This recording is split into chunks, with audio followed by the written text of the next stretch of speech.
So, dear friends,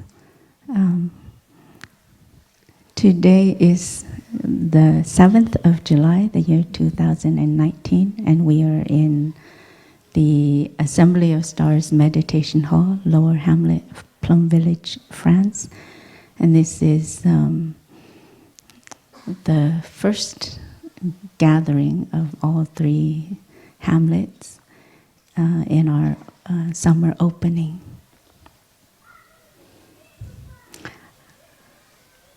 Like I said, I'm so happy that everyone is here this morning, and it's a wonderful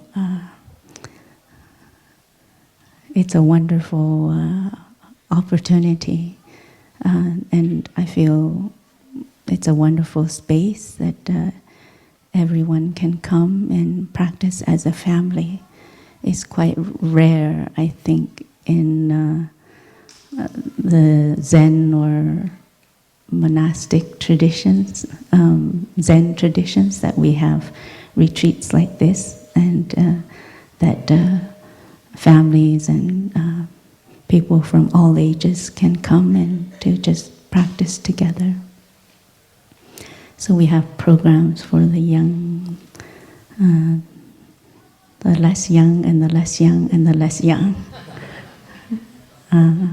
Program for everyone. And also our monastic, some of our monastic parents are here as well, the mothers and fathers of some of our brothers and sisters. And it's also a great happiness to see them here and practicing together as a family, as well with their children who are monks and nuns. I'm having a wonderful time observing the parents of our monastic brothers and sisters. There are things that I don't really understand about some of them, or I see very often, and then suddenly I meet the parents and I think, oh.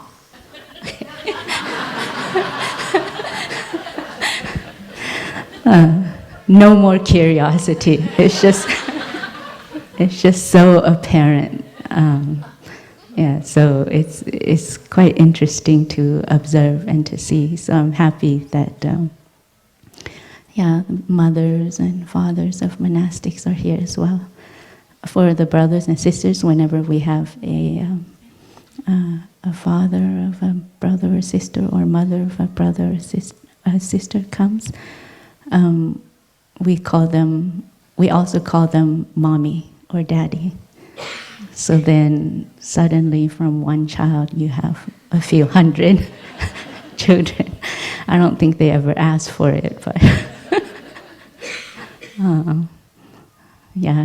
some people thought having quintuplets or septuplets is difficult, or even triplets are difficult, but imagine suddenly you have a few hundred children. Yeah, it's quite a joy. And you didn't have to invest so much time in raising them. But you get the benefits of children.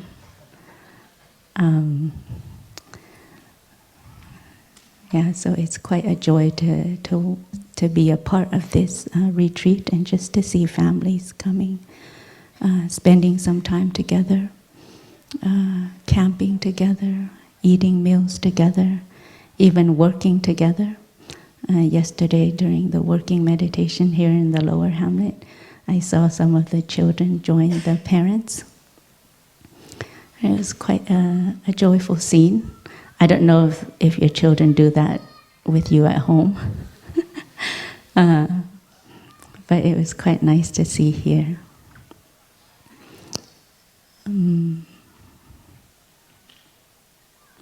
So in the chant that we just heard this morning, invoking the name of Avalokiteshvara, we were asked to, during the chant, to come home to ourselves and to recognize the suffering that is there within each of us, and to send our energy of love and compassion to the pain and suffering that's there. And then we were asked to send love and compassion to our loved ones, to also acknowledge their pain and their suffering, send love and compassion to them. And then we extended that circle to the wider world, sending love and compassion to those who are hungry, those who are in war zones, those who have difficulties and have no way out.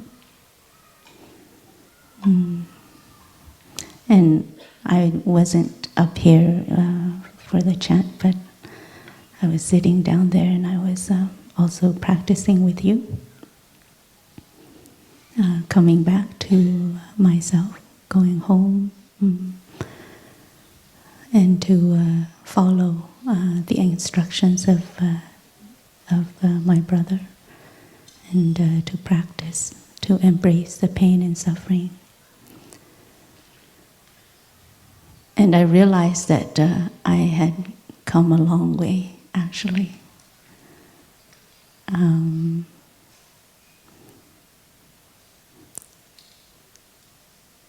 That I was able to sit there and actually acknowledge and to be comfortable with the difficulties that I was having, the pain that was present in me, and that I was still enough and comfortable enough to also recognize the pain and suffering that I see in my parents, in my brothers and sisters, my blood brothers and sisters. And also, I recognized that I was also calm enough when I looked at our situation in our society now, on our planet. The situation of climate change, or the different conflicts between some nations, some issues that we're having even within our home country. And I realized, I have some calm in just recognizing the suffering that is there. And I recognized and I acknowledged that my reaction and my relationship with this suffering has now changed somewhat compared to the time before I came to Plum Village, which was about 16 years ago. The first time I came,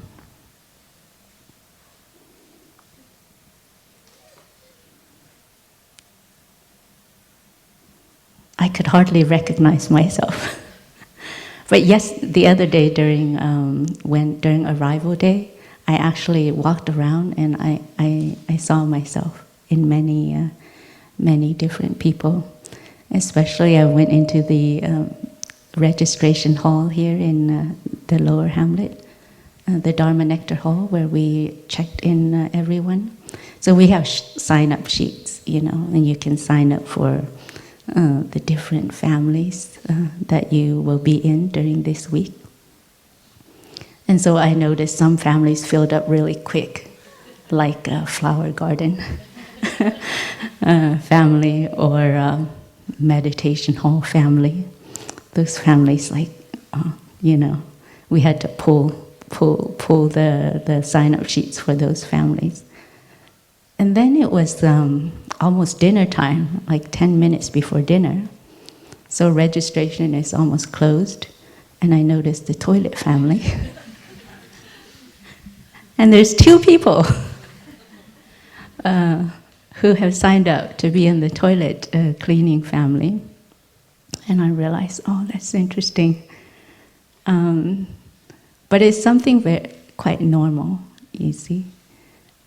And because I also remember myself the first time I came to Plum Village, or before I came to Plum Village, I had a difficult relationship with toilets.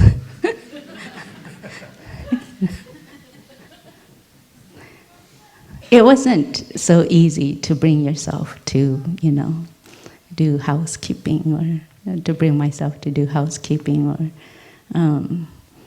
it was quite a chore, a huge chore to get myself to clean the toilets or the bathrooms and things like that. Of course, I made sure they were clean, but it was just such a huge chore. And then when I came to Plum Village the first time, I heard a rumor. Someone told me that there were no toilet paper. People in Plum Village, they don't provide toilet paper, which was a rumor, like I said. And so I came with my own toilet paper. Not only that, I took a further step, and I came, in case they didn't have it too, I came with my own antiseptic. So I had my toilet paper and I had my antiseptic, and you could imagine my aversion to using public toilets.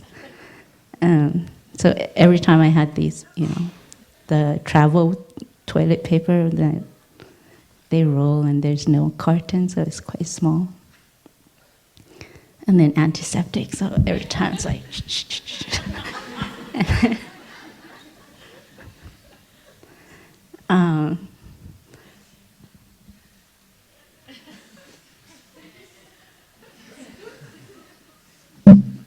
It's quite embarrassing telling you all of this.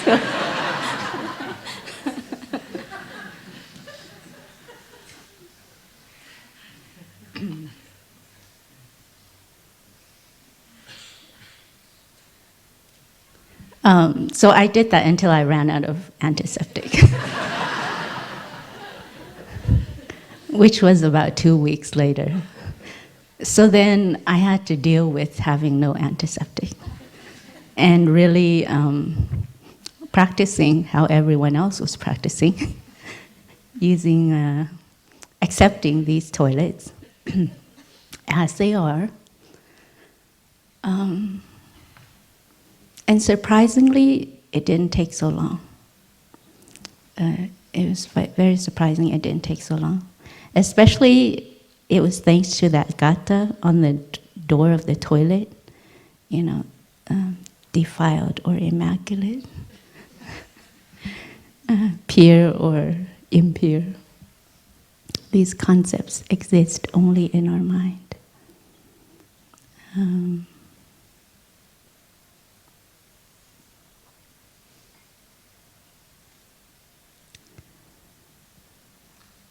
And so I had a chance to kind of transform, to develop, not transform, but develop a new relationship with toilets,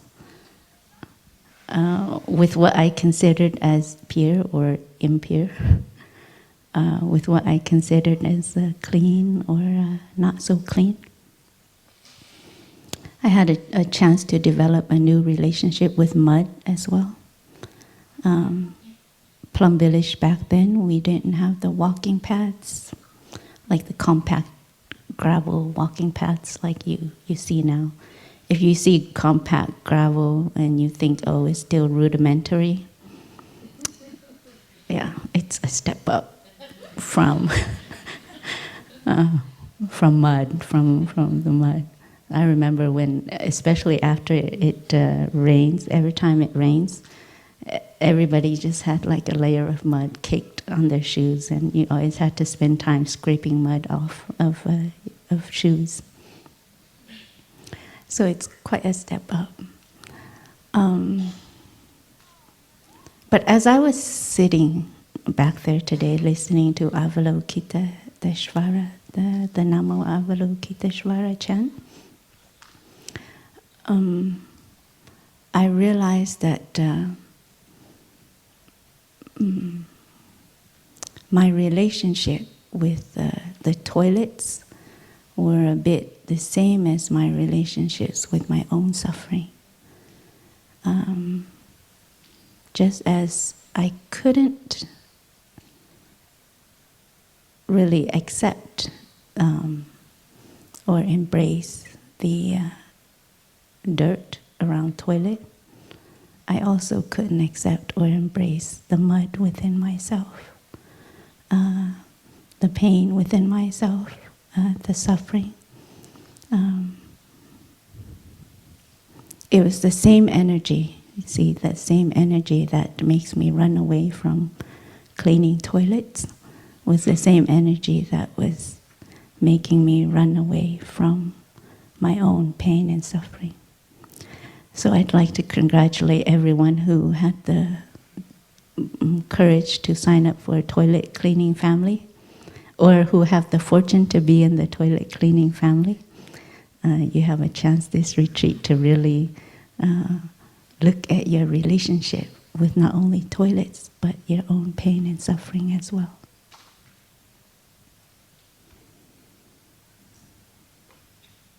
So Plum Village, as you can see, is a bit stripped down of daily comforts.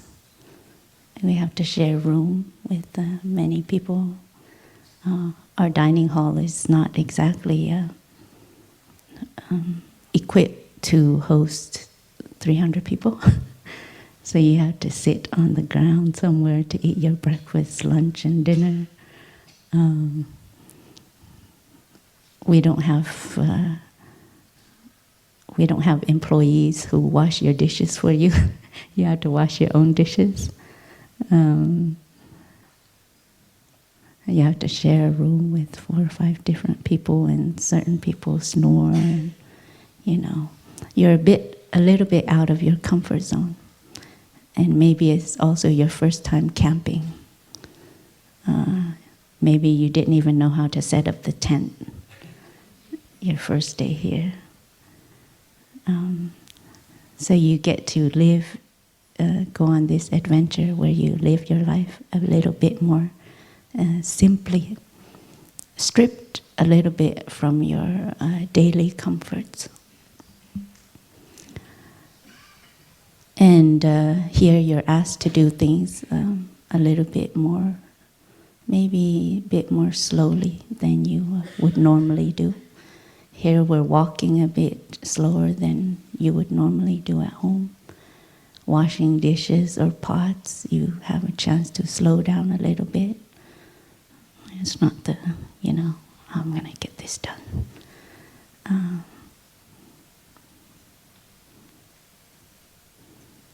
And all of that helps you to, all of that stepping out of your comfort zone a little bit, helps us to recognize ourselves a little bit more. The fact that we are not doing things as we normally would do them allows us a chance to recognize actually how we normally do things.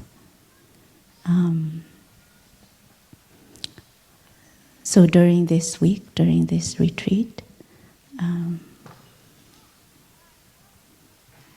we train ourselves to slow down a little bit, just enough, so we can recognize what we call our habit energies. Habit energies in the way we do things, in the way we speak, in the way we listen, in the way we think.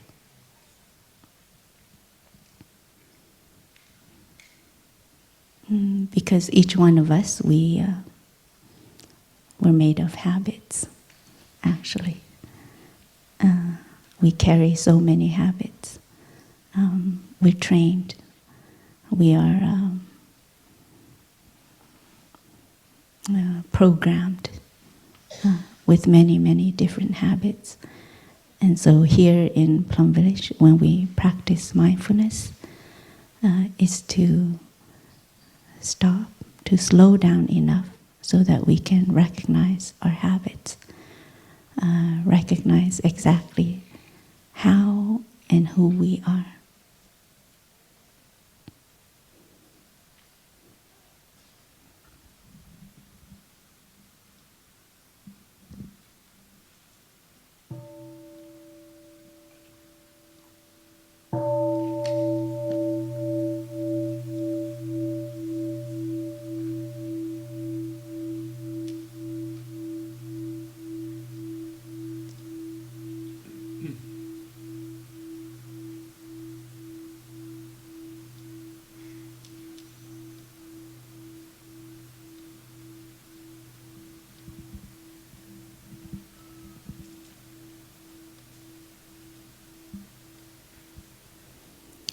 And to practice to slow down,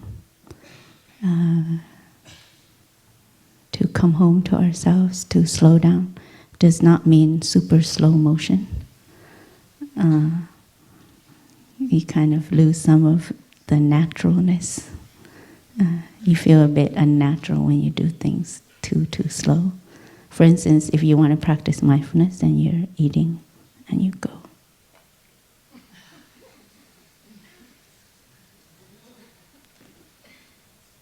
And you take a while.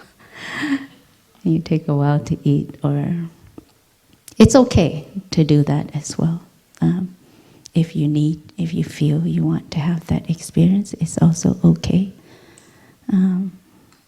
But we also just need to slow down just enough to recognize how we normally eat, how we normally chew our food, for instance. So that we can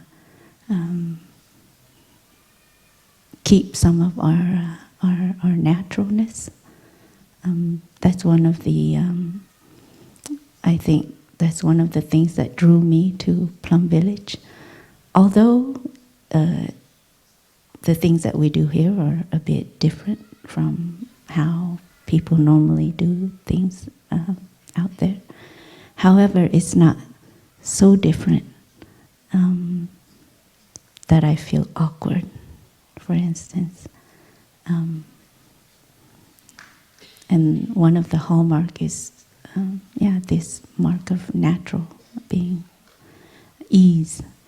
For instance, during walking meditation, especially when we're walking as a community, we're walking at a slower pace, like a slightly slower pace, but it's also with ease.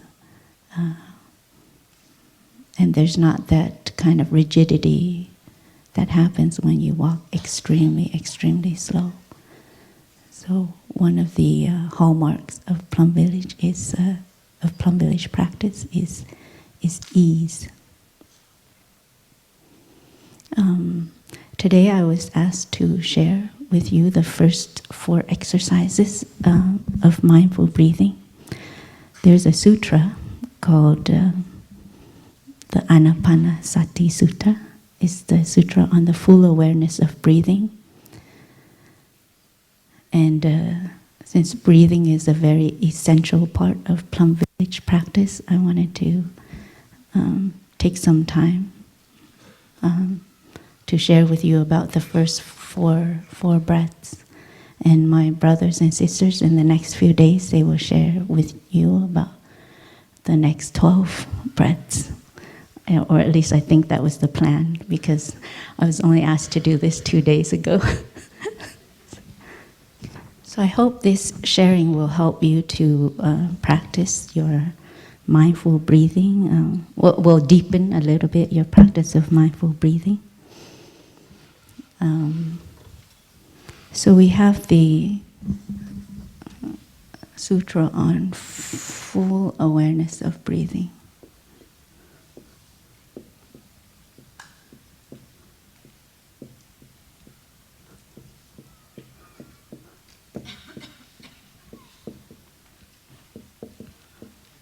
Which goes along with the sutra on the 4 establishments of mindfulness.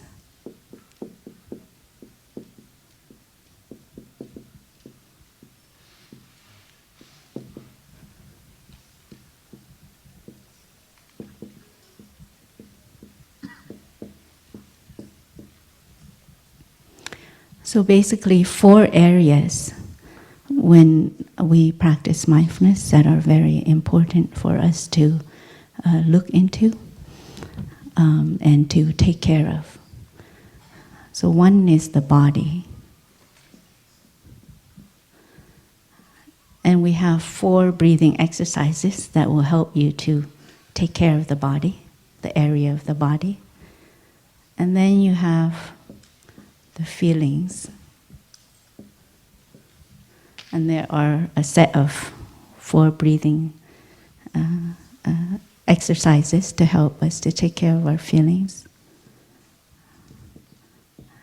And then mind and objects of mind.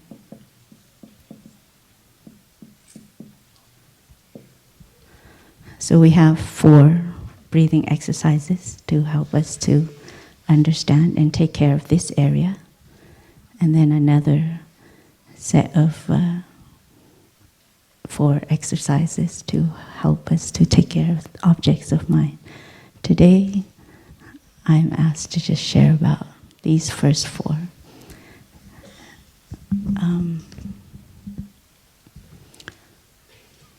So the first exercise is simply to be aware of your in-breath and your out-breath.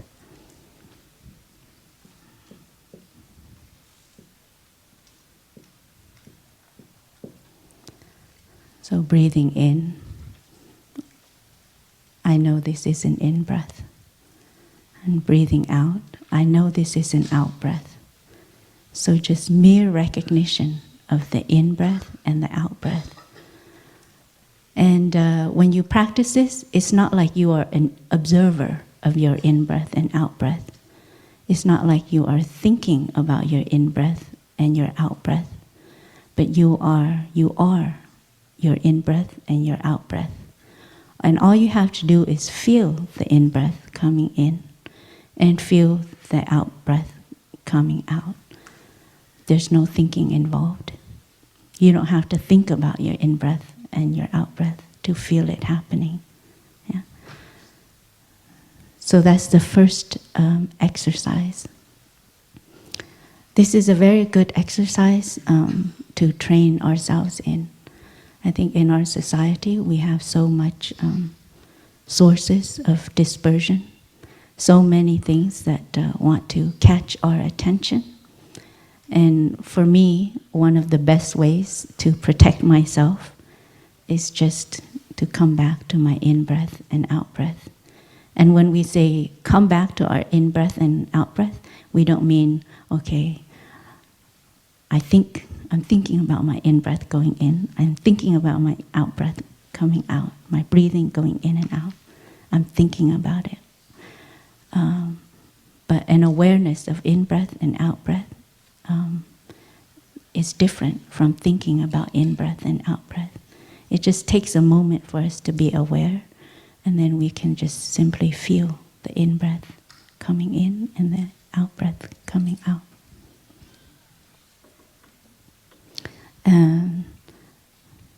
And when you come back to your breathing like this, your attention, so you're choosing to focus your attention on something else that is very immediate to you. So there may be dispersion, there may be distraction, but at the moment you can at least take care of yourself, at least protect yourself by coming back to the in-breath and out-breath. In this retreat, in this family retreat, there are moments, maybe, when there may be a lot of chaos. Sometimes when there's a lot of children around, you cannot really control what will happen. And so there are moments sometimes when where there will be a lot of chaos. Right? And how can we calm ourselves? How can we center ourselves right away in the midst of this chaos? The easiest step is simply to just come back to the in-breath and out-breath and just feel it coming in and out of your body. And immediately, all of your thinking, all of your judgment, all of your angst around the chaos happening around us has a chance to calm down. So the first exercise of the 16 exercises on mindful breathing is to simply come back to the in-breath and out-breath. The second exercise is to notice the quality of the in-breath and out-breath. In the Sutra of the Full Awareness of Breathing, the first one, it says, aware of a long breath. Breathing in a long breath, I'm aware that I'm breathing in a long breath. Breathing out a long breath, I'm aware I'm breathing out a long breath. And the second one is short, breathing in a short, out a short. I'm aware I'm breathing in a short breath, out a short breath. However, long and short are only kind of representative of the quality of breath. And so Tay, he has revised it to be the first breath. We think it's a mistransmission, you see. So the first breath is just simple, mere recognition. And then the second breath, you recognize the quality of it. Is it long? Is it short? Is it rapid? Is it staccato-like? Is it almost non-existent? Have you ever felt your breath almost non-existent? You're so zapped. Your energy is so zapped, you can hardly feel your breath. I've been there. So the second exercise is simply to notice the quality of our in-breath and out-breath.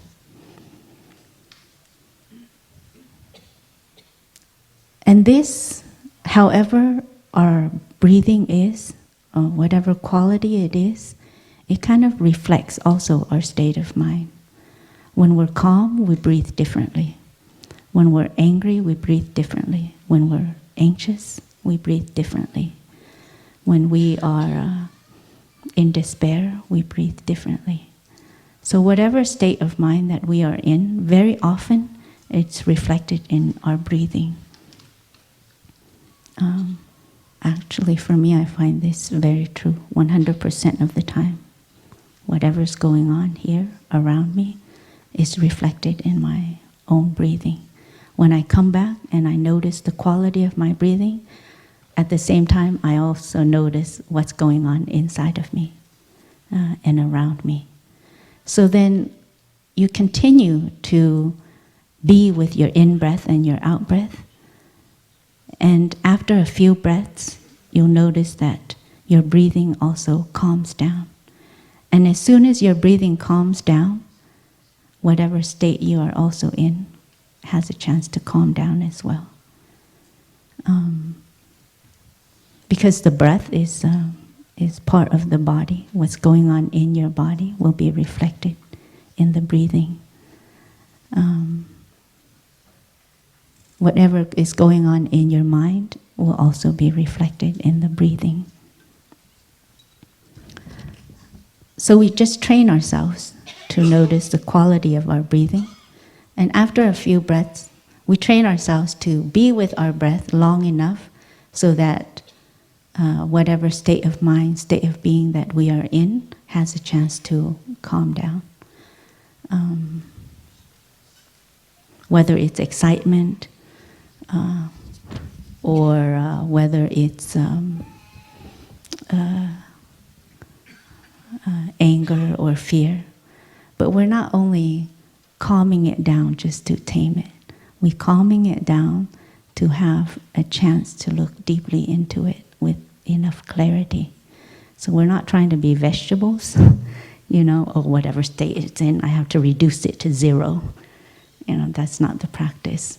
But we want to be able to recognize what's there and calm ourselves enough through our mindful breathing so that we have a chance to look deeply into it with enough clarity. So the third breath, let me go back. So the second breath, for instance, and say, breathing in.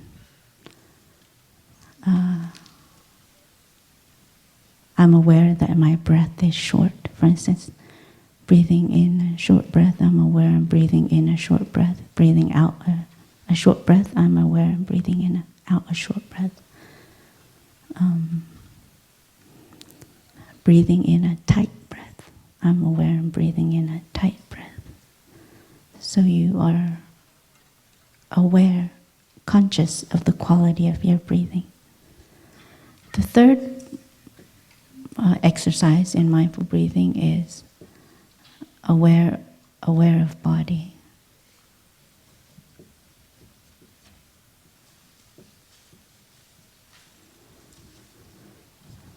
So breathing in, I am aware of my whole body. Breathing out, I'm aware of my whole body. So the first two breathing exercises is simply coming back to your breathing.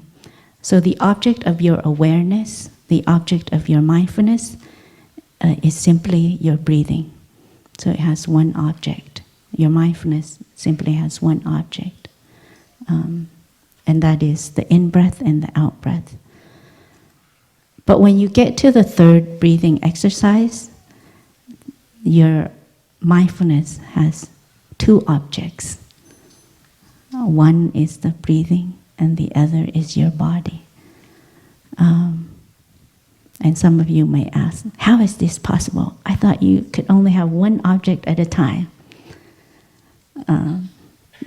That's because your breathing now becomes the transporter, becomes the vehicle. I don't know how to draw vehicles.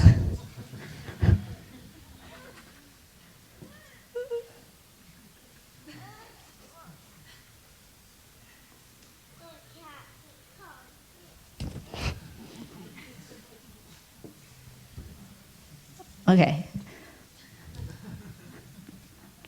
So let's just say, this is your mindful breathing.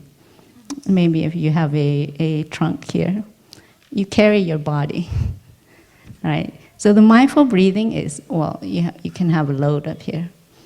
Your mindful breathing is transporting also your body. So then here you have, your mindfulness has two objects. One is your mindful breathing, and it could happen at the same time because the mindful breathing is carrying the body, is embracing the body. So you breathe in, and you are simply aware of your whole body during the time of your in-breath. And during the time of your out-breath, you're aware of your whole body.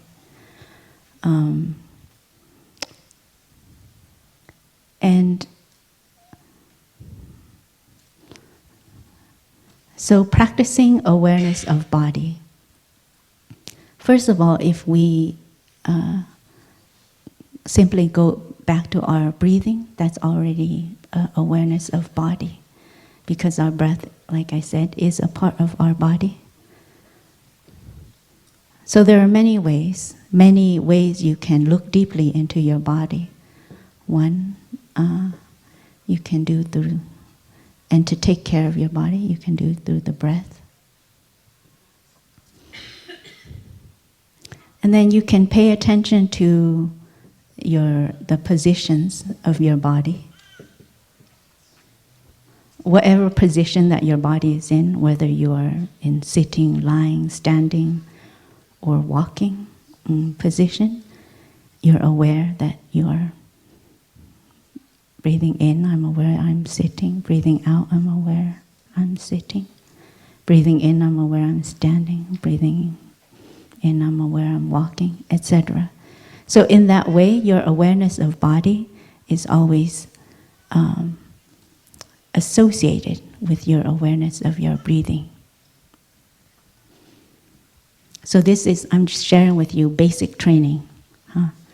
The very, very basic trainings that will later on help you with many of our other practices. And then there's movement, position, and then you can be aware of the movement of your body.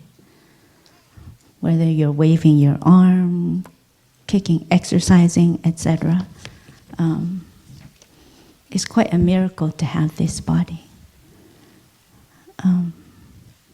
Recently, I've been fascinated about artificial intelligence. So I was reading up a little bit, and then also I was a bit fascinated by robotics. And then I realized that, with all of the advancements in robotics and things like that, they still can't make a robot that can walk like a human being.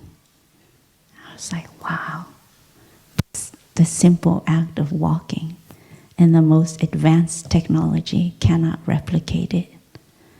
So all of the movements that we do is actually quite a huge miracle. Being able to walk is a miracle. All of the conditions that come together that allow us to just simply take one step. All of the orchestration that has to happen for you to just take one step. A million tiny, a trillion tiny orchestrations that has to happen. And all of the most complicated computers and advanced robotics and computations cannot replicate it yet. And here we are, so easy. And yet, it's so profound being able to take one step, just one step. So movement, and then you can also practice being aware of the different body parts, your organs, etc. And I'm sure you've had a chance to experience this during our sessions of total relaxation. I hope you have joined those deep relaxation sessions so far and have a chance to come back to the body, come back to recognize the different parts of the body and to take care of the body. So breathing in, I'm aware of my eyes. Breathing out, I smile to my eyes. That's one way of practicing this third breath, breathing exercise on awareness of body. Breathing in, I'm aware of my heart. Breathing out, I smile to my heart. How often in our entire lifetime have we been able to say that to ourselves? Have we been able to say, breathing in, I'm aware of my heart, the existence of my heart. Breathing out, I smile to my heart. How many times in your lifetime have you been able to do that? And our heart has been there with us this whole entire time, from the very beginning. So it's nice. The heart feels happy when we practice this third exercise. It's like, oh, finally I get some recognition. Thank you. After all that hard work. No, it never says, I'm working hard, the heart. Your lungs also never say, I'm working hard. It's always there for you and always provides exactly what you need. That's what I notice about my lungs and my heartbeat. It will always do exactly what it needs to do at exactly the right moment, whether I need more breath, less breath, etc. I discovered that actually while I was training and running before when I ran, I couldn't run very far, maybe from here to the end of the hall, and I would run out of breath. And that term, running out of breath, kind of like was stuck in my mind. And then one day when I was practicing fasting, and then, when you fast, you're encouraged to do exercise and things like that too. And so I tried running up and down the mountains, but the first day I just ran down the mountains because it's easy. You don't have to worry about you running out of breath or anything. And then when I got up and I saw the incline, and I thought, oh, maybe tomorrow. I'll do it tomorrow. And then it occurred to me, oh, I'm always putting off things to tomorrow. And I said, why not today? Why not today? And it was the first time, actually, I said, why not today? So I tried it very slowly at first, and then I found I was able to make it up to the top of the hill and still continue. So I made a loop back down, and then up, and then down again, and then up. And what I discovered was that I never ran out of breath. That the breath always provides you with the energy that you need. You just have to trust in it. And I think those of you who are athletes or you exercise a lot, you probably get in touch with this truth, that the breath always provides us with the energy that we need. And it's also possible to train in the breathing so that it can provide us, if we are low in energy, for instance, we can also train to breathe in such a way that it can provide us with more energy. So aware of body parts. And then a part of being aware of body is in the Sutra on the Four Established of Mindfulness. It goes into being aware of the elements, the four elements that make up the body, which are earth. This is a very traditional view, nonetheless still true in its own way. Earth, fire, water, and air. Because when we look into our body, we should be able to recognize these four elements, the element of earth in the body. So breathing in, I recognize, I'm aware of the element earth in my body. Breathing out, I recognize the element earth in my body. And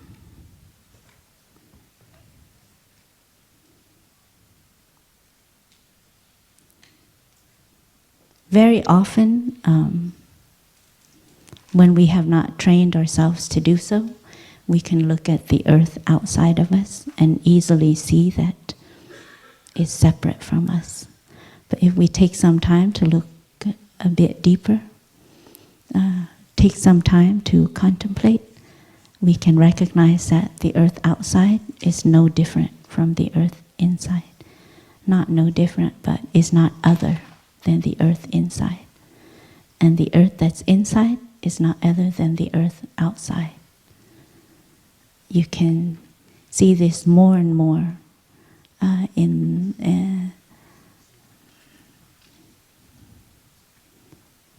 for instance, the produce that we consume.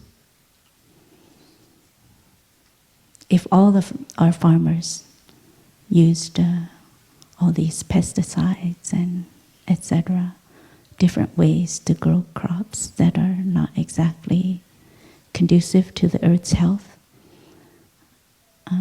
we also consume that. It's in our food, it's in us. However the earth is out there, we also carry it in us. And it's the same with the water, the air, carbon footprint. Don't think that the carbon footprint is just happening outside. It's happening inside as well. Fire, with climate change, etc., heating up of our planet. It's also happening inside of us. So this way of looking at the body with the four elements, it can help us to recognize how we can also take care of the earth, the water, the air, the fire elements outside of us. And as maybe an environmentalist, you can see this easily.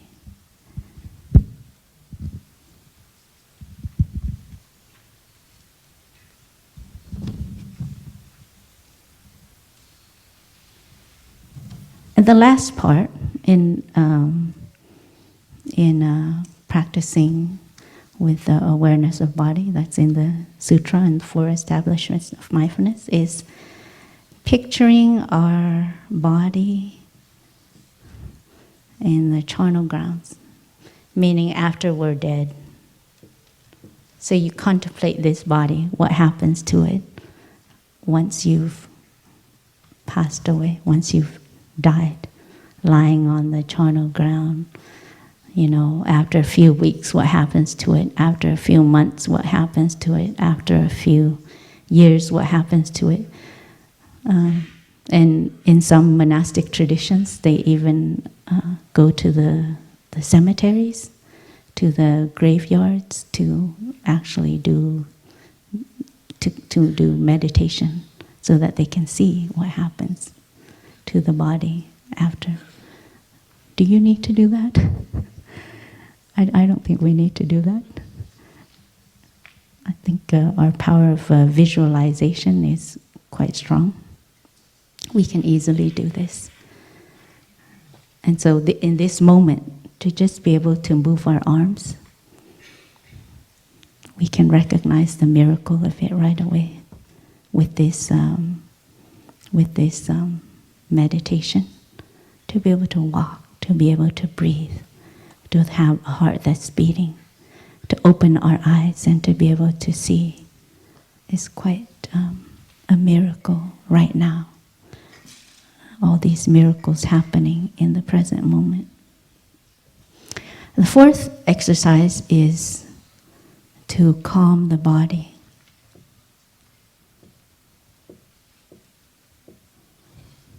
Actually, there's more I wanted to say about this third part. Because when we speak about bodies, in the Plum village tradition, we speak about 8 different bodies. 8 bodies. Other bodies. We have our human body. Without this human body, nothing is possible for us. So, a condition for our existence is the human body. And how do we take care of our human body? The way we eat, the way we sleep, are we able to train ourselves in relaxation, sleeping, eating, consuming in such a way that we can protect the health and happiness of our human body. And then we have, I don't have time to go into all 8 bodies, but you can explore. You can ask your Dharma facilitators what 8 bodies are. But in terms of contemplating and practicing mindful awareness of breathing, especially as it pertains to the body, you have to be aware of all of the elements that make up the body. Now with modern medicine, etc., there's so much knowledge about the body. Now more than ever, we have more knowledge about the body, and we have more knowledge about how to take care of the body in terms of exercising, nutrition, etc. All of these fields are quite advanced now in our society, in our time. However, nowadays we have much, much more distractions. The knowledge is there, but the distractions are huge as well. And it takes us away.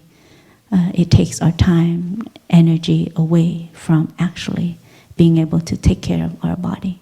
Going home to take care of our body, recognize what's there, and the pain that's there in our body, the suffering that's there in our body, and to take good care of our body. So here in Plum Village, this week we can reinvest because we have been asked to go on an e-sabbatical, to kind of take a vacation from our computers and our electronic devices, and we're here just in this environment together. We have plenty of opportunity to just simply come back to ourselves, and first of all, come back to our bodies. Notice what's happening in your body. And the breathing, training ourselves in the mindful breathing so that we can hold and embrace what's going on in the body. So it's not just an intellectual exercise, but it's embodied exercise. When you can hold the awareness of your body with your mindful breathing, that awareness becomes embodied. Just like, let's say when you are looking at your child, and you say, breathing in, I'm aware of my child. My child is in front of me. Breathing out, I smile with happiness and gratitude to the presence of my child. You can say the same with your mother or your father who's here with you, or even your mother or your father who is not here with you. And in doing that exercise, you hold your mother, your father, your child with your breathing. And your love, your care, your attention for them is embodied in your breathing.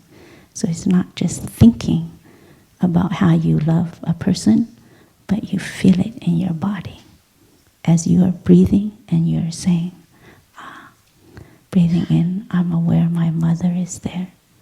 Breathing out, I smile to my mother. Each breath carries your mother. Each breath carries your child.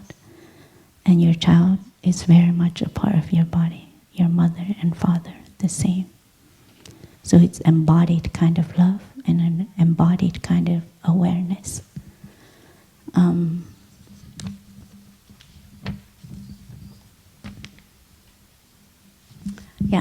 So this week we will have a chance to be together like that, practice together like so.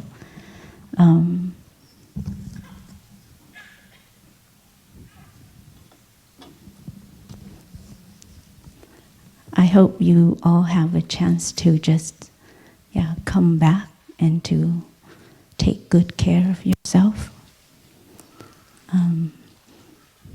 Because self-care and self-love is the foundation of all love. When we come back, and when we know how to take good care of ourselves, how to truly be present for ourselves, it becomes much easier to take care of another person, to be present for another person, whether that's our child, our friend, our mother, our brother or sister, our father.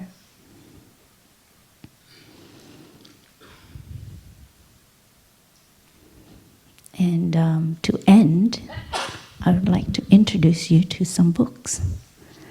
So the 4 establishments of mindfulness, if you want to learn more about it, you can find it in this book, Transformation and Healing, by Tay. His commentaries on the Sutra on the 4 establishments of mindfulness can be found in this book. Today I thought I had more time to speak about the 8 bodies, and I really like contemplating the body beyond this human form. So it's a wonderful teaching, and if you're interested, you can also find it in this book, The Art of Living, which is one of Tay's newest books. This is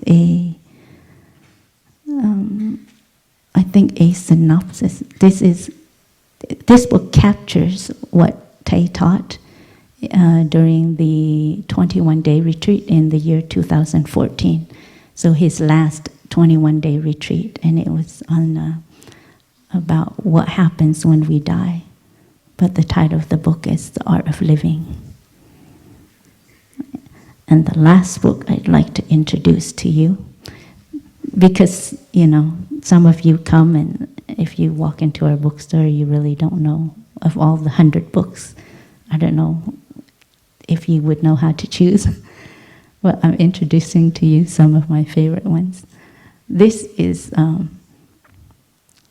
when we speak about attention, there's so many things that capture our attention now, like all these series on TV or drama or what is it? They have really, really big books out now. And my sister yesterday, she was like, I think they call them box sets. This is like a box set, but very wholesome. And it's called Old Path, White Clouds. It's about the life of the Buddha. And you can see in this book Tay's efforts to restore the Buddha's rights as a human being. The Buddha was not a god. He's not a god. He's very much a human being like any of us. And only he found a way to practice, to generate happiness and to handle suffering. And he shared that with his own life. He shared those teachings with his own life, with his way of living. So that's all captured in this book, Old Path, White Clouds. This book is quite hard to put down once you start, so you have to read it in moderation. Nowadays, I just close my eyes and I flip through, and it's like, oh, wow. Chapter 40, Cover the Land in Gold. Quite exciting. So I wish you a very good day today, and please enjoy the rest of your time in Lower Hamlet. For those of you from other hamlets, we also look forward to visiting you in your home hamlets. Thank you.